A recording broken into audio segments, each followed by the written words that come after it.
Welcome to our continuing series, Questions and Answers for a World in Crisis. On Sri Aurobindo, Part 9. I continue with this passage from Savitri. As so he grew into his larger self, humanity framed his movements less and less. A greater being saw a greater world. A fearless will for knowledge dared to erase the lines of safety reason draws that bar minds soar, souls dive into the infinite. Even his first steps broke our small earth bounds and loitered in a vaster, freer air. In hands sustained by a transfiguring might, he caught up lightly, like a giant's bow, left slumbering in a sealed and secret cave, the powers that sleep unused in man within.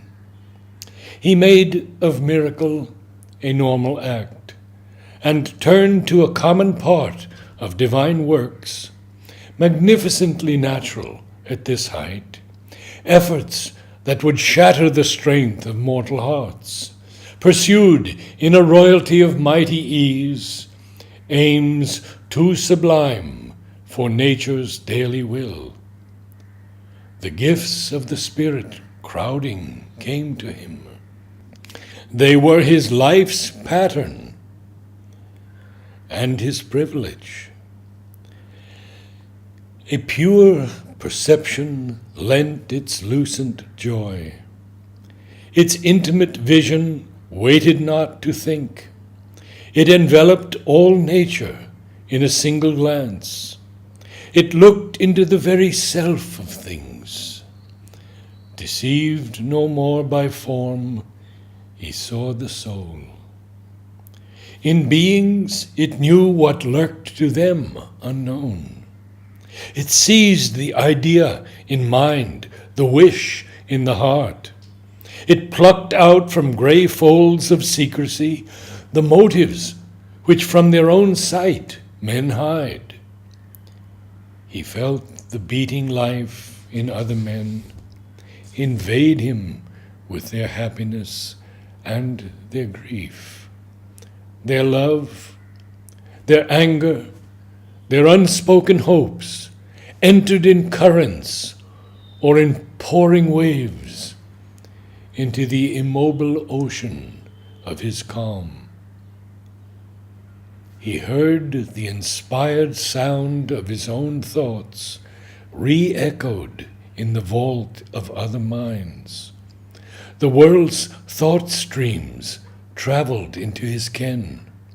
His inner self grew near to others' selves and bore a kinship's weight, a common tie, yet stood untouched, king of itself, alone. A magical accord quickened and attuned to ethereal symphonies the old earthy strings. It raised the servitors of mind and life to be happy partners in the soul's response. Tissue and nerve were turned to sensitive chords, records of luster and ecstasy. It made the body's means the spirit's acolytes.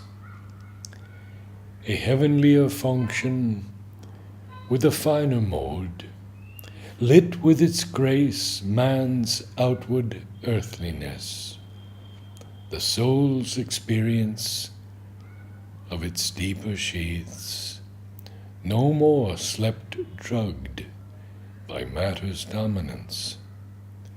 In the dead wall closing us from wider self, into a secrecy of apparent sleep, the mystic tract beyond our waking thoughts, a door parted. Built in by matter's force, releasing things unseized by earthly sense. A world unseen, unknown by outward mind, appeared in the silent spaces of the soul. He sat in secret chambers, looking out into the luminous countries of the unborn, where all things dreamed by the mind are seen and true, and all that the life longs for is drawn close.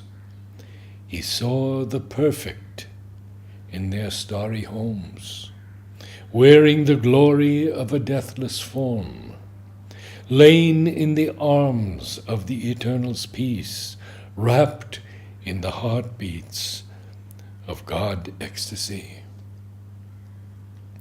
He lived in the mystic space where thought is born, and will is nursed by an ethereal power, and fed on the white milk of the eternal strengths, till it grows into the likeness of a God. In the witness's occult rooms with mind-built walls, on hidden interiors, lurking passages, opened the windows of the inner sight. He owned the house of undivided time, lifting the heavy curtain of the flesh. He stood upon a threshold, serpent-watched, and peered into gleaming, endless corridors, silent and listening in the silent heart for the coming of the new and the unknown. He gazed across the empty stillnesses and heard the footsteps of the undreamed idea in the far avenues of the beyond. He heard the secret voice, the word that knows, and saw the secret face that is our own. The inner planes uncovered their crystal doors. Strange powers and influences touched his life. A vision came of higher realms than ours, a consciousness of brighter fields and skies, of beings less circumscribed than brief-lived men, and subtler bodies than these passing frames, objects too fine for our material grasp. Acts vibrant with a superhuman light, and movements pushed by a superconscient force, and joys that never flowed through mortal limbs, and lovelier scenes than earth's, and happier lives. A consciousness of beauty and of bliss. A knowledge which became what it perceived, replaced the separated sense and heart, and drew all nature into its embrace. I will end here, only into the first 28 pages of Savitri, or it would be necessary to read more and more pages of Aswapati's Yoga. But I encourage you to read slowly and aloud, whenever possible, to receive the full mantric force. And now I share with you an experience of one of the flowers I sent to Mother. From time to time, I received seeds from England, and one packet was labeled Lobelia erinus, Cambridge Blue. I grew the plant, and it flowered beautifully, exactly the color of Sri Aurobindo and Krishna. I sent it to Mother, and that moment when I heard the significance,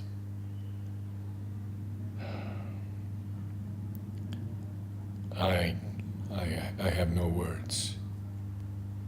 Mother named it Remembrance of Sri Aurobindo.